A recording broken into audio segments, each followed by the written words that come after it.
Welcome to our YouTube channel exam days. हम यहाँ पर हिस्ट्री की क्लास अटेंड कर रहे हैं।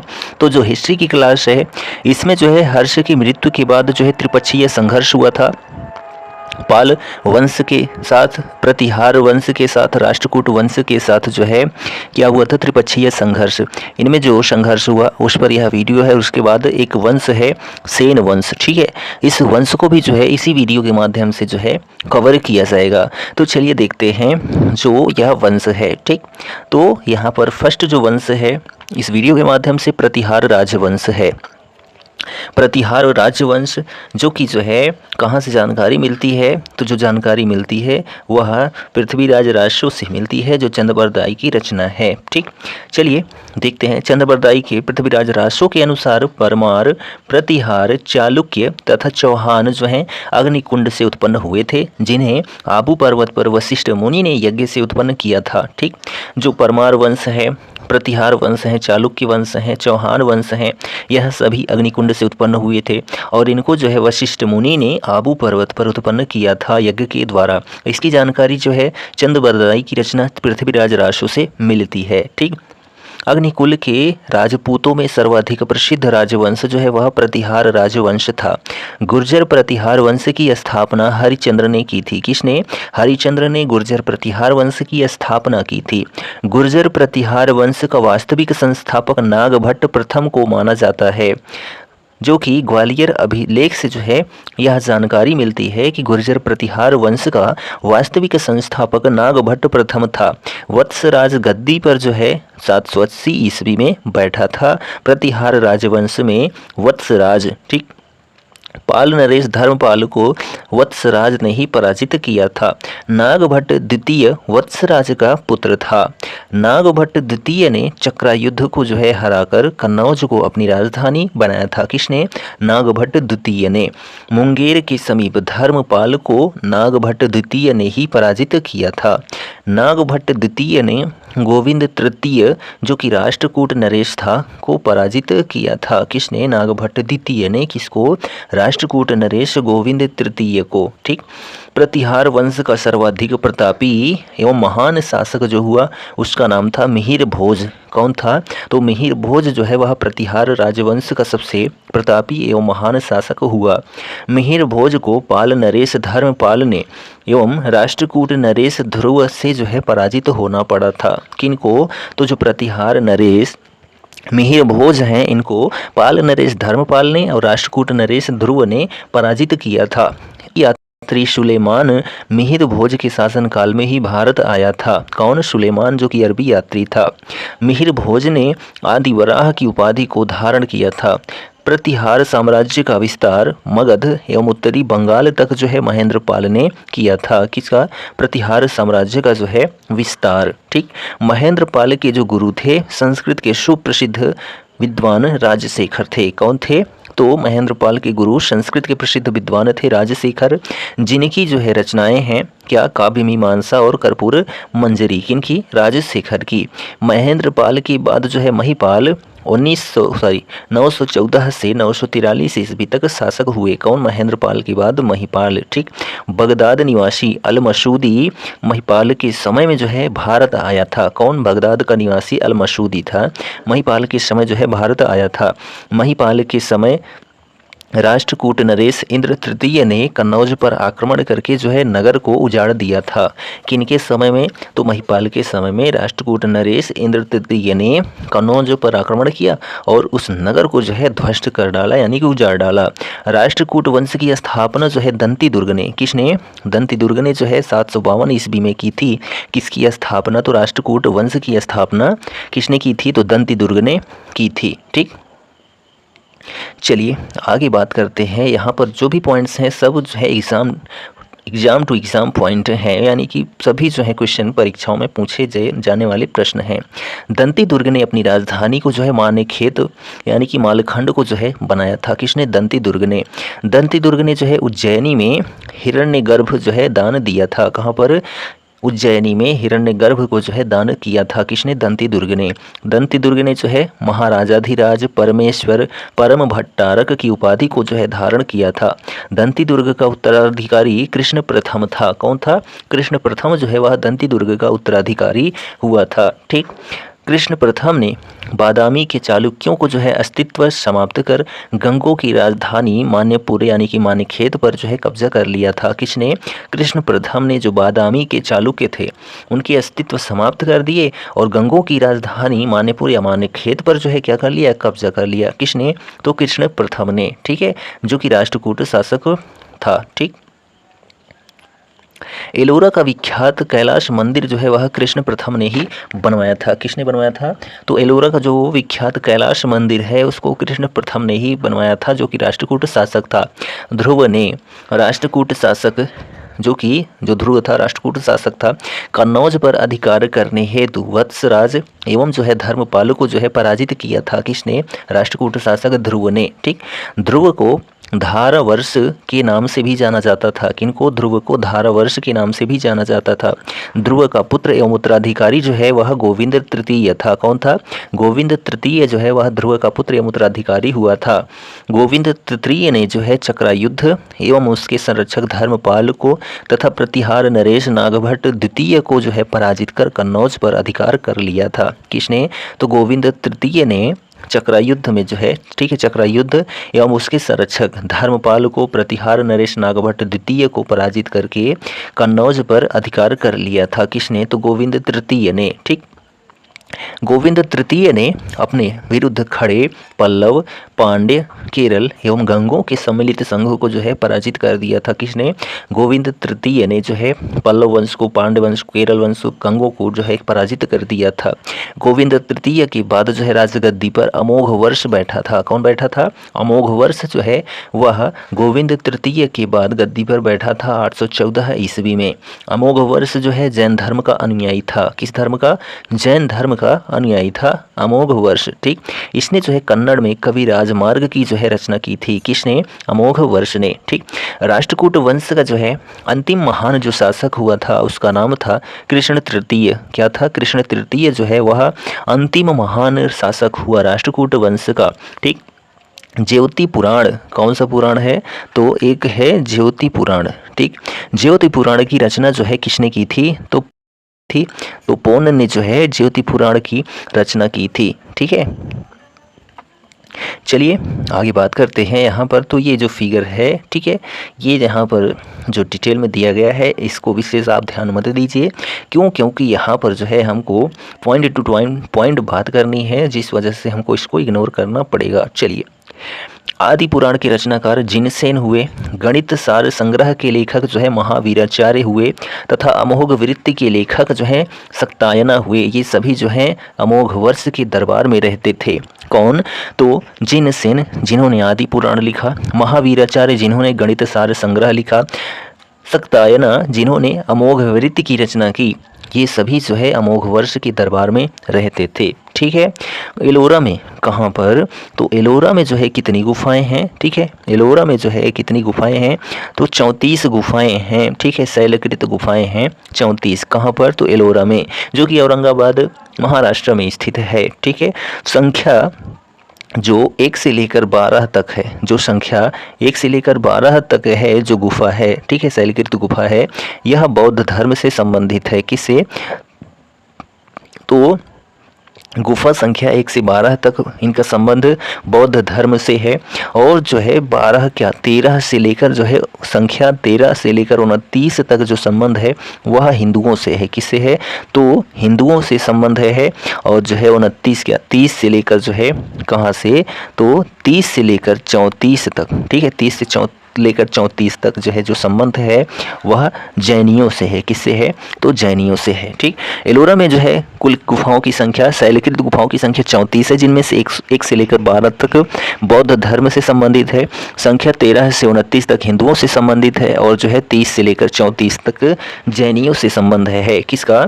तो जो शैलकृत गुफाएं हैं कहाँ पर? तो एलोरा में। ठीक है, कन्नड़ भाषा के कवि, किस भाषा के कवि? कन्नड़ भाषा के कवि जो पोन्न हुए। कौन हुए?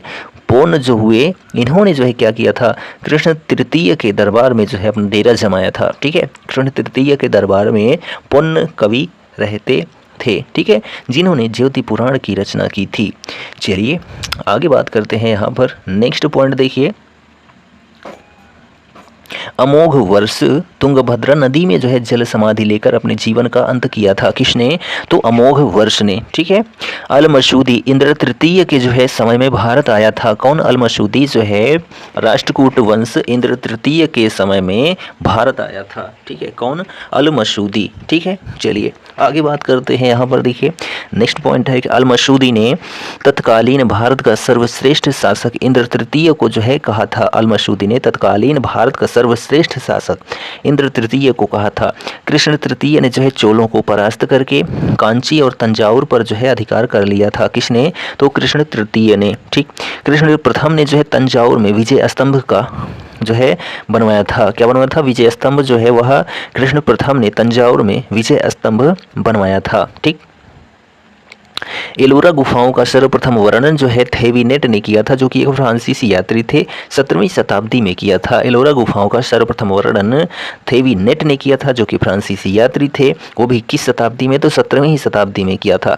बौद्ध गुफाओं में सबसे प्रसिद्ध जो है कौन सी गुफा संख्या है, तो गुफा संख्या 10 है, जिस जो है विश्वकर्मा से संबंधित है। किसे, विश्वकर्मा गुफा संख्या 10 जो है वह बौद्ध गुफाओं में सबसे प्रसिद्ध गुफा है। एलोरा की जो है 15 में विष्णु को नरसिंह अर्थात पुरुष सिंह के रूप में दिखलाया गया है। यानी कि हिंदुओं से संबंधित जो गुफा संख्या है कहाँ से लेकर कहाँ तक, तो 13 से लेकर 29 तक में जो है संख्या 15 जो है विष्णु को नरसिंह के रूप में वर्णित करती है। एलोरा एवं एलिफेंटा गुफा मंदिरों का निर्माण राष्ट्रकूटों के समय में हुआ था। तो ये जरूर आप याद रखेंगे कि एलोरा और एलिफेंटा गुफाओं का निर्माण राष्ट्रकूटों के समय में हुआ था। राष्ट्रकूट जो है शैव धर्म को, वैष्णव धर्म को, शाक्य संप्रदाय के साथ साथ जो है जैन धर्म के भी जो है क्या थे, उपासक थे। राष्ट्रकूटों ने अपने राज्यों में जो है मुसलमान व्यापारियों को बसने तथा इस्लाम के प्रचार की स्वीकृति दी। किसने, तो राष्ट्रकूटों ने। सियक परमार ने राष्ट्रकूटों की राजधानी मान्यखेत पर जो है आक्रमण करके इसे पूर्णतः ध्वस्त कर दिया था। किसने, सियक परमार ने। ठीक, चलिए नेक्स्ट पॉइंट देखिए, हमारा आ जाता है कौन सा वंश, तो पाल वंश। हम लोगों ने गुर्जर प्रतिहार वंश, राष्ट्रकूट वंश को जो है अच्छे से देख लिया। अब हम यहाँ पर चर्चा करने वाले हैं पाल वंश की। ठीक, पाल वंश का संस्थापक कौन था, तो गोपाल था। 750 से लेकर 770 ईस्वी तक इसने शासन किया था। किसने, गोपाल ने, जो कि पाल वंश का संस्थापक था। गोपाल को कुछ प्रमुख व्यक्तियों ने जो है राजा चुना था। किसको, गोपाल को। गोपाल बौद्ध धर्म का अनुयायी था। बौद्ध धर्म का न्यायी कौन था, तो पाल वंश का संस्थापक गोपाल। ओदंतपुरी में मठ का निर्माण जो है गोपाल ने ही करवाया था। कहाँ पर, ओदंतपुरी में। ओदंतपुरी विश्वविद्यालय के नाम से। ठीक है, ओदंतपुरी जो है विश्वविद्यालय की स्थापना किसने की थी, तो गोपाल ने ही की थी। तो यहाँ पर क्वेश्चन पूछा जाए ओदंतपुरी विश्वविद्यालय की स्थापना किसने कराई, तो गोपाल ने, जो कि पाल वंश के संस्थापक थे। ठीक है, ओदंतपुरी मठ की स्थापना किसने करवाई, तो गोपाल ने ही करवाई। ये पॉइंट आप जरूर याद रखेंगे। ठीक, गोपाल का पुत्र एवं जो है उत्तराधिकारी जो है कौन था, तो धर्मपाल था। ठीक है, गोपाल का पुत्र एवं उत्तराधिकारी धर्मपाल था, जो कि सबसे महान शासक हुआ। किस वंश का, तो पाल वंश का सबसे महान शासक कौन है, तो धर्मपाल को ही माना जाता है। ठीक, धर्मपाल ने कन्नौज के शासक इंद्रायुद्ध को जो है परास्त करके चक्रायुद्ध को कन्नौज की गद्दी पर बैठाया था। किसने, धर्मपाल ने। धर्मपाल को जो है उत्तरापथ स्वामी ने कहा गया है। किसने कहा है, तो सोढल कवि ने कहा है। किसने, तो सोढल कवि ने जो है धर्मपाल को उत्तरापथ स्वामी ने कहा है। धर्मपाल को नागभट्ट द्वितीय एवं राष्ट्रकूट नरेश ध्रुव ने पराजित किया था। किसको, धर्मपाल को नागभट्ट द्वितीय ने और राष्ट्रकूट नरेश ध्रुव ने पराजित किया था। धर्मपाल बौद्ध धर्म का अनुयायी था। विक्रमशिला विश्वविद्यालय की स्थापना जो है धर्मपाल ने ही करवाई थी। ठीक, धर्मपाल ने नालंदा विश्वविद्यालय के खर्च हेतु जो है 200 गांवों को ही दान में दे दिया था। किसके खर्च के, नालंदा विश्वविद्यालय के खर्च के लिए। ठीक, किसने, तो धर्मपाल ने। धर्मपाल का पुत्र एवं उत्तराधिकारी जो है वह देवपाल था। कौन था, देवपाल था। 810 से 850 ईस्वी तक शासन किया था। असम, उड़ीसा एवं नेपाल के कुछ भागों पर जो है देवपाल ने अधिकार कर लिया था। अरब यात्री जो सुलेमान था, इसने जो है देवपाल को भारत का सबसे शक्तिशाली शासक बताया था। किसने? अरब यात्री सुलेमान ने, जो कि देवपाल के शासनकाल में भारत आया, और इसने जो है भारत का सबसे शक्तिशाली शासक देवपाल को ही बताया। देवपाल ने अपनी राजधानी मुंगेर में बनाई थी। देवपाल अपने वंश का महानतम शासक था। कौन? देवपाल। शैलेंद्र शासक ने नालंदा में बौद्ध मठ की स्थापना हेतु देवपाल से ही अनुमति ली थी। कौन? शैलेंद्र शासक ने नालंदा में जो है बौद्ध मठ की स्थापना हेतु देवपाल से ही अनुमति को लिया था। देवपाल ने जो है खर्च हेतु 5 गांव दान में दिए थे। महिपाल प्रथम ने जो है पाल वंश की खोई हुई शक्ति को पुनर्जीवित किया था। किसने? महिपाल प्रथम ने। पाल वंश का द्वितीय संस्थापक जो है महिपाल प्रथम को माना जाता है। किनको? महिपाल प्रथम को पाल वंश का द्वितीय संस्थापक माना जाता है। पाल वंश के पतन के बाद जो है सेन वंश वहाँ सत्ता में आया था। कौन सा वंश? सेन वंश जो है पाल वंश के पतन के बाद ही सेन वंश आया था, जिसकी स्थापना सामंत सेन ने की थी। बंगाल का प्राचीन नाम जो है क्या था? गौड़ था। क्या था? गौड़ जो है वह बंगाल का प्राचीन नाम था। कन्नौज के लिए जो है जो त्रिपक्षीय संघर्ष हुआ था, कौन सा संघर्ष? तो त्रिपक्षीय संघर्ष हुआ था। किसके लिए? तो कन्नौज के लिए हुआ था। तो जो संघर्ष है वह किनके बीच में हुआ था? तो पाल वंश के बीच में, ठीक है, पाल शासकों के बीच में, प्रतिहार शासकों के बीच में, ठीक है, प्रतिहार नरेशों के बीच में, और जो है राष्ट्रकूटों के बीच में जो है क्या हुआ था? त्रिपक्षीय संघर्ष हुआ था। ठीक, चलिए अब हम यहाँ पर बात करने वाले हैं सेन वंश की। 3 वंश हम लोगों ने जान लिया। कौन सा? गुर्जर प्रतिहार वंश, राष्ट्रकूट वंश और पाल वंश। अब हमारा ये जो है इस वीडियो का आखिरी वंश है, कौन सा है? सेन वंश है। ठीक, चलिए वीडियो कैसा लग रहा है कमेंट करके ज़रूर बताइए, और चैनल पर नए हैं तो वही कर दो सब्सक्राइब। सेन वंश की स्थापना जो है सामंत सेन ने की थी। कहाँ पर की थी? तो राढ़ में की थी। राढ़ में जो है सामंत सेन ने सेन वंश की। सामंत सेन का पुत्र एवं उत्तराधिकारी जो हुआ था विजय सेन हुआ था। कौन हुआ था? विजय सेन। और सेन वंश का जो है प्रथम स्वतंत्र शासक कैसा शासक था? तो प्रथम स्वतंत्र शासक कौन हुआ? तो भाई उसका नाम था विजय सेन। क्या था? विजय सेन ही जो है प्रथम स्वतंत्र शासक हुआ सेन वंश का। सेन वंश की जो है राजधानी नदिया, जिसको लखनऊती भी कहा जाता है, नदिया थी राजधानी सेन वंशों की। ठीक, विजय सेन का उत्तराधिकारी जो है बल्लाल सेन हुआ था। कौन हुआ था? बल्लाल सेन जो है विजय सेन का उत्तराधिकारी हुआ था। बल्लाल सेन ने दान सागर और जो है अद्भुत सागर नामक ग्रंथ लिखे थे। किसने? तो जो है बल्लाल सेन ने दान सागर एवं अद्भुत सागर नामक ग्रंथ लिखा था। ठीक है, और जो अद्भुत सागर है इसको पूर्ण रूप दिया था लक्ष्मण सेन ने। किसने दिया था? तो पूर्ण रूप जो दिया था वह लक्ष्मण सेन ने दिया था, लेकिन लिखा किसने था?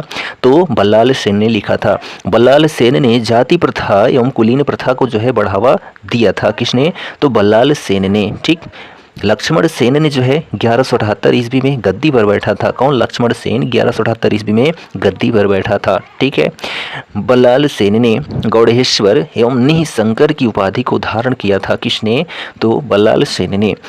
लक्ष्मण सेन के शासनकाल में सामंतों ने जो है विद्रोह करके अनेक स्वतंत्र राज्य गठित कर लिए थे। कौन? लक्ष्मण सेन के शासनकाल में सामंतों ने विद्रोह करके कई सारे राज्यों का गठन कर लिया था। लक्ष्मण सेन सेन वंश का सर्वाधिक शक्तिशाली राजा था। कौन? लक्ष्मण सेन जो है सेन वंश का सर्वाधिक शक्तिशाली राजा था, जिसकी दरबार में गीत गोविंद के लेखक जयदेव। कौन? गीत गोविंद के लेखक जयदेव। ठीक है, पवन दूत के लेखक जो है धोई। कौन? पवन दूत के लेखक धोई। और जो है ब्राह्मण सर्वस्व के लेखक हलायुध। कौन? हलायुध। ठीक, हलायुध। तो जो है ये सभी लक्ष्मण सेन की राज्यसभा में रहते थे। कौन? जयदेव जिन्होंने गीत गोविंद की रचना की, धोई जिन्होंने पवन दूत की रचना की, हलायुध जिन्होंने ब्राह्मण सर्वस्व की रचना की। ये सभी लेखक जो हैं लक्ष्मण सेन की राज्यसभा में रहते थे। ठीक है, चलिए नेक्स्ट पॉइंट देखिए। विजय सेन जो है शैव धर्म का अनुयायी था। किस धर्म का? शैव धर्म का अनुयायी था। कौन? विजय सेन। देवपाड़ा में झील एवं शिव का मंदिर जो है विजय सेन ने ही बनवाया था। कहाँ पर? देवपाड़ा में। ठीक, हलायुध जो है वह लक्ष्मण सेन का न्यायाधीश और मंत्री था। कौन? हलायुध। लक्ष्मण सेन का दरबारी कवि जो है वह कौन थे? तो जयदेव थे। जयदेव की रचना का नाम जो है क्या है? गीत गोविंद है। ठीक, सेन वंश के संस्थापक सामंत सेन को जो है ब्रह्म क्षत्रिय नाम से जाना जाता है। किनको? तो सेन वंश के संस्थापक जो सामंत सेन है, इनको ब्रह्म क्षत्रिय के नाम से जाना जाता है। विजय सेन की 2 उपराजधानियां हुई, जिनका नाम था विजयपुरी और विक्रमपुरी। ठीक है, किसकी? तो विजय सेन की। पवन दूत जो है उसको धोई ने लिखा था, जो कि लक्ष्मण सेन की राज्यसभा में रहने वाले लेखक थे। विजय सेन के गुणगान में जो है विजय प्रशस्ति श्री हर्ष ने लिखी है। किसने? श्री हर्ष ने विजय प्रशस्ति की रचना की है विजय सेन के गुणगान में। आर्य सप्तशती की रचना जो है गोवर्धन ने की थी। किसने? गोवर्धन ने जो है आर्य सप्तशती की रचना की थी। ठीक, अभिलेखों को जो है हिंदी भाषा में उत्कीर्ण करने का जो है वाला प्रथम राजवंश जो था वह सेन वंश ही था। कौन सा वंश था? सेन वंश ऐसा राजवंश हुआ जिन्होंने जो है अभिलेखों को हिंदी भाषा में उत्कीर्ण करने का जो है गौरव प्राप्त किया। किसने? तो सेन वंश ने। ऐसा प्रथम राजवंश था। ठीक, बंगाल का अंतिम हिंदू शासक जो था उसका नाम था लक्ष्मण सेन। क्या था? लक्ष्मण सेन जो था वह बंगाल का अंतिम हिंदू शासक था। ठीक, तो यह जो हमारा वीडियो का सेशन था जिसमें गुर्जर प्रतिहार वंश, राष्ट्रकूट वंश, पाल वंश, सेन वंश, इन चार सभी वंशों को ख़त्म किया गया, जो कि सभी बिंदुओं को अटेंड भी किया गया आपके एग्जाम के महत्वपूर्ण दृष्टि को रखते हुए। तो वीडियो कैसा लगा कमेंट करके ज़रूर बताइए, और यदि चैनल पर नए हैं तो चैनल को सब्सक्राइब कर लीजिए। हम आपको यहाँ पर मैथ ट्रिकी सोल्यूशन यानी कम समय में ज़्यादा क्वेश्चन सॉल्व कैसे करें और रीजनिंग का भी ट्रिकी सोल्यूशन प्रोवाइड करते रहेंगे, और जीके का ट्रिकी सोल्यूशन, डिटेल सोल्यूशन सब कुछ रहेगा। ऑब्जेक्टिव MCQ बेस्ड सब कुछ रहेगा। बस हमारे चैनल को सब्सक्राइब करिए और अपने दोस्तों में शेयर करिए। मिलते हैं हम नेक्स्ट वीडियो में, तब तक के लिए राधे राधे।